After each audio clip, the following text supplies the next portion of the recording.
Welcome to the Library Show.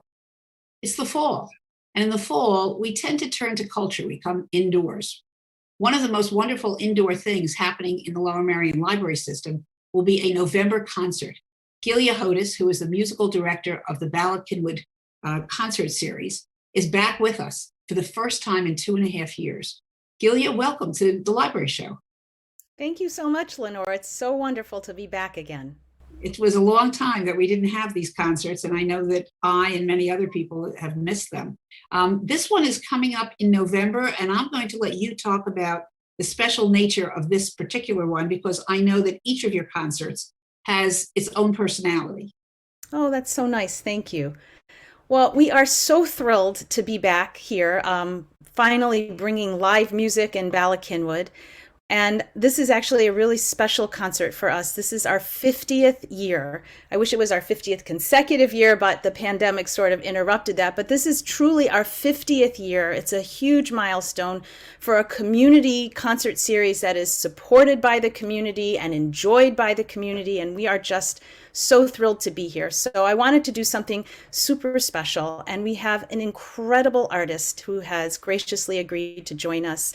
Her name is Bridget Kibbe. She is a world-renowned harpist who has been called the Yo-Yo Ma of the harp. And what I just love about Bridget is that she is not content to just play pure harp repertoire. She is interested in and frequently transcribes music for the harp, and her performances are truly breathtakingly riveting. And she finds, which for me is so meaningful as a musician, she finds ways to build musical bridges with other genres and artists through a variety of innovative collaborations and programming.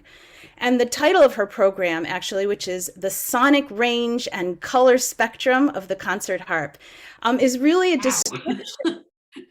It's an incredible description of the depth and the breadth and the textures and colors and the different moods that she's going to bring in her performance. So this performance, like all of the Bala Cynwyd Library Concert Series performances, is going to be held at the Levering Mill Tribute House in Bala Cynwyd, which is at 382 Bala Avenue. The concert will be held on Sunday, November 13th at 2 p.m. And as you know, Lenore, it's a community concert series that is supported by the community. We rely 100% on donations from the community. And we're so thrilled to be bringing this concert back live in person. And we really hope that people will come and join us for this truly amazing and just unique and novel event. Wow, that sounds like some concert. Do people have to register in advance, or can they simply get tickets at the door?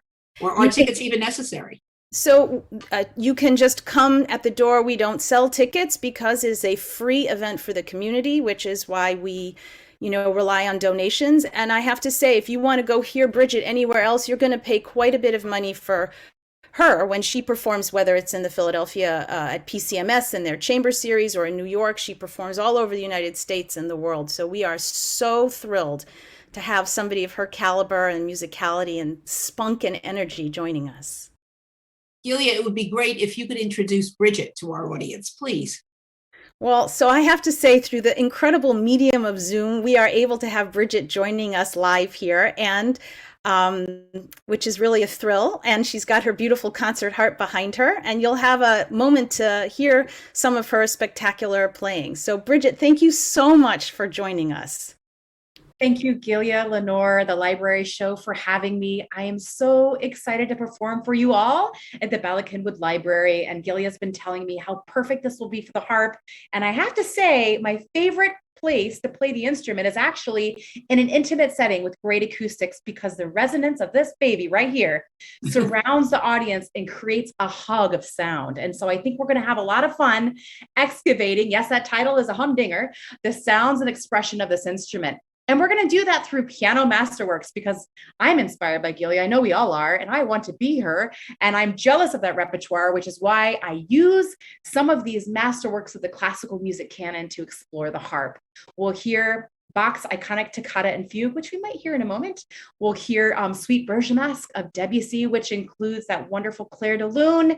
We'll hear three of my favorites, shorter pieces for guitar and piano by Albanese, and take a trip to Spain. And the harp in that moment will kind of evoke a large guitar. And then I'll finish with one of my favorite pieces actually written for the harp. It's the only thing on the program that was written for the harp by Benjamin Britten. It's contemplative, it's powerful, it's masterful. And I have to say that I think it will just be so much fun to dialogue with the audience live about this special instrument as it travels throughout Europe in these wonderful masterworks. Bridget, I'm so curious. I want to know what inspired you to play the harp. You know, pianists, we can't carry our instruments around with us. They're just a little too big. But, you know, the harp is, you really do have to take it with you. And I'm just curious, like, what inspired you to seek out the harp? Well, it's funny you should ask. I'm actually from a small town in Ohio, and my family was attending a church service when I was 9 years old. I had been playing piano from the age of 3. So my parents were very supportive of that.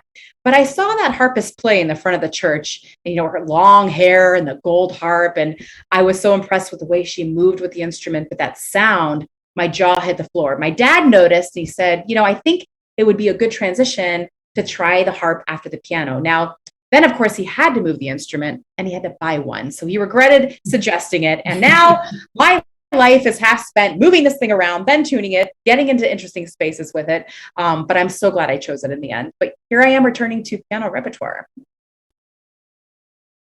Okay, well, let's hear some of this beautiful music that you've made.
special thank you to Gilia Hodis for putting together a wonderful program, and to Bridget Kibbe. It is a pleasure to have you playing the harp at this beautiful concert, which will be November 13th, 2 p.m. at the Levering Mill Tribute House. Please join us there. It will be a great occasion for the township.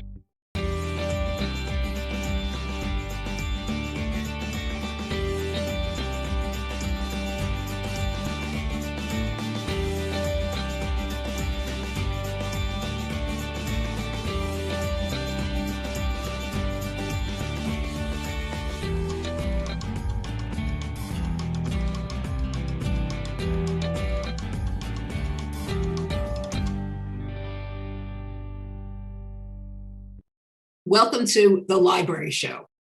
We have a treat for you today. As always, Lynn Williamson is the new Executive Director of the Lower Merion Library System. And I'm so thrilled that she's come on board to be with us today and come on board to be with the Lower Merion Library System. Lynn, welcome. Thank you so much. It's so nice to have you on the Library Show. We have used this platform for previous directors, and now it's your turn, and it's great that you're here. We're going to talk about what you're doing, but we're going to just squeeze a moment out to mention that this month is unusual in that One Book, One Lower Merion, which usually takes place during November, will actually be taking place in October this year. Our book is Crossing the Line, written by Kareem Rosser, and he will be appearing in the Township Building, the Board of Commissioners room, on Sunday, October 23rd at 2 p.m. Because we expect to have a large crowd and have limited seating, we're asking that you all do advance registration. Just go to lmls.org and you can register in advance, and then we'll have a better idea of how many people are going to be there. However, because it's the times we live in, it's going to be a hybrid event. So we're going to also make it available via Zoom. It may be that some people will Zoom because there are more than 150 seats that we have available. Some people may choose to Zoom. The Zoomers will be able to hear everything, but because of technical issues, they will not be able to ask questions. I know chat usually allows that. In this particular case, it's not going to happen, but you'll be able to hear Kareem. On the other hand, if you have questions and you know in advance what they are, you can write them down and send them to lmls.org, and we will include those in the questions he answers. One more thing, I'm squeezing this out, Lynn, is that the previous Sunday, October 16th, Bev Rosen, our longtime and absolutely terrific book reviewer, is going to review this book in the Township Boardroom, same place, previous Sunday, 2 o'clock, and that will not require advance registration because this is a larger room. We've always done this in rooms that were somewhat smaller, and we wanted to have a little more space for Bev, but she is terrific. So you're in for 2 really wonderful Sundays in October. And now we're in for a good time with Lynn. Lynn, tell us a little bit about your background. What made you want to get involved with libraries? Well, it probably would be no surprise to hear me say that I've always been a book lover. When I was a high school student, my best friend in high school's mother was a law librarian, and she was looking for a page or a clerk for the Butler County Law Library in Southwestern Ohio. And she recruited me, and I continued to work as a clerk in the library for all the years, the second half of my high school years, and on and off through college when I was at home. And then when I finished, I graduated from Butler University in Indianapolis with a double major in English and French, and didn't really know what to do with my life. So I went back again and worked full-time or more hours with her. And she kind of recruited me to the library field at the time. She was my mentor. And she still looks in on my career. Yeah. And also at the time that, the internet, this was 1995, and the internet was just coming into wide use. And it was very exciting to think about becoming involved with libraries and the internet and the freedom of access to information that was coming. Though we didn't foresee some of the drawbacks, but it was an exciting time to become a librarian then. That's very neat. I think that probably, like some other fields which have been affected by science, I think libraries have been so affected by the internet more than many other areas. So you've had to relearn what's going on to some degree and learn this new field. I know you came to us from the Free Library of Philadelphia. What was your role there?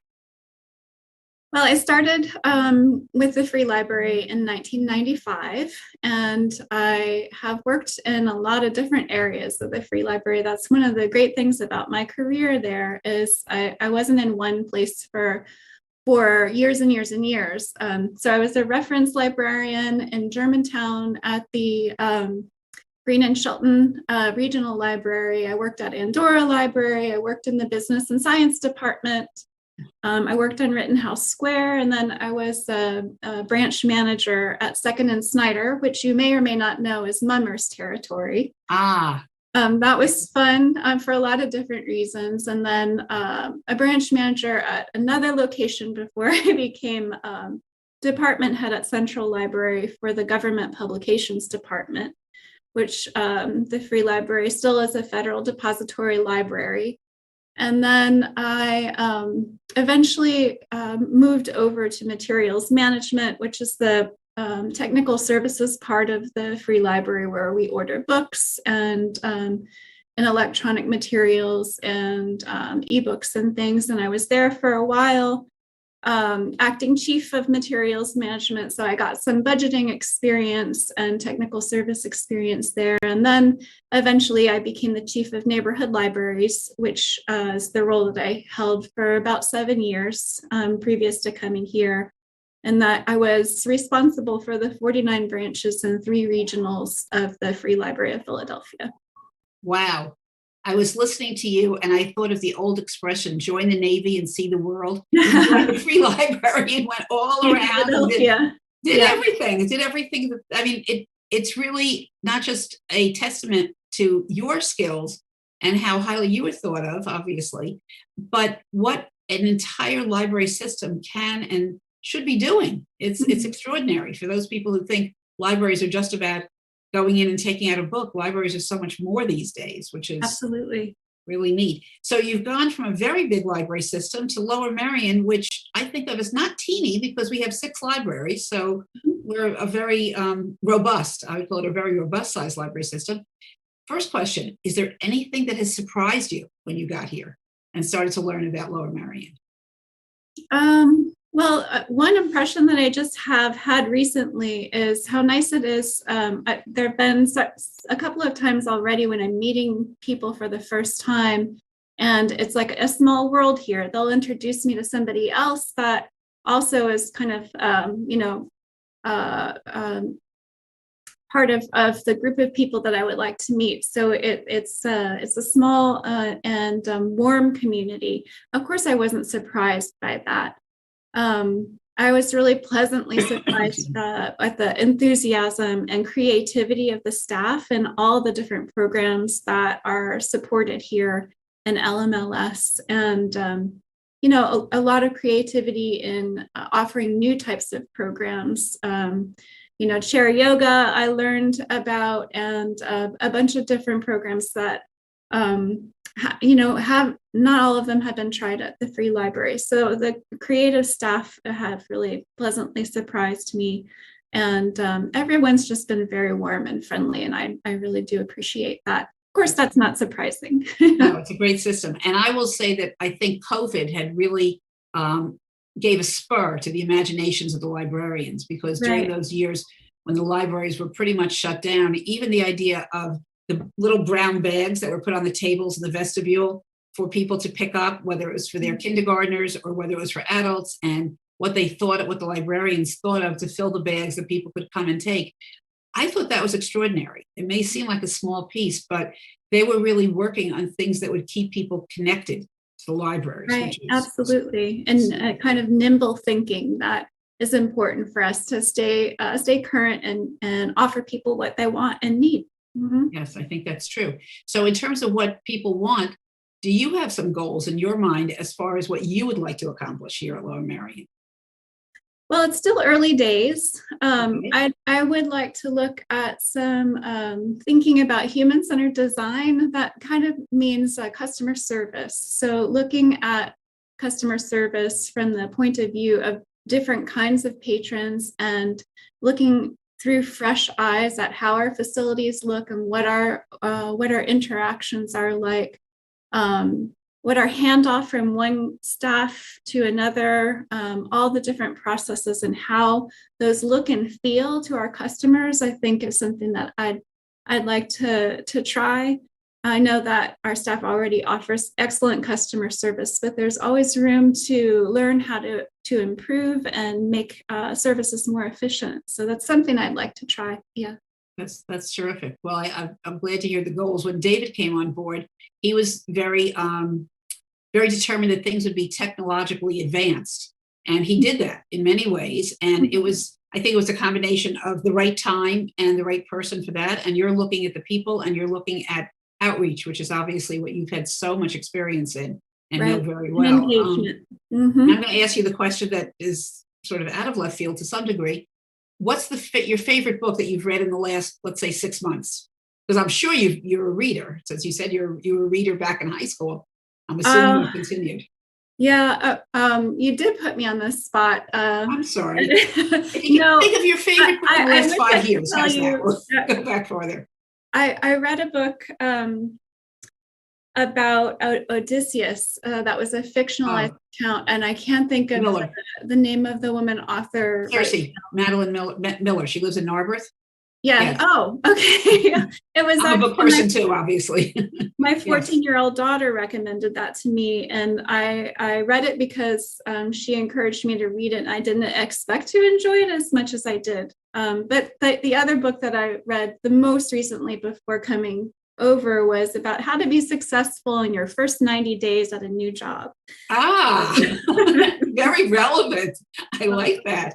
The author of Circe, by the way, has been on this program in the past and has been very involved. She has appeared at the bookstore in Narberth, an independent bookstore in Narberth. So she's a well-known name, and her books have gone through a couple of different book clubs out this way.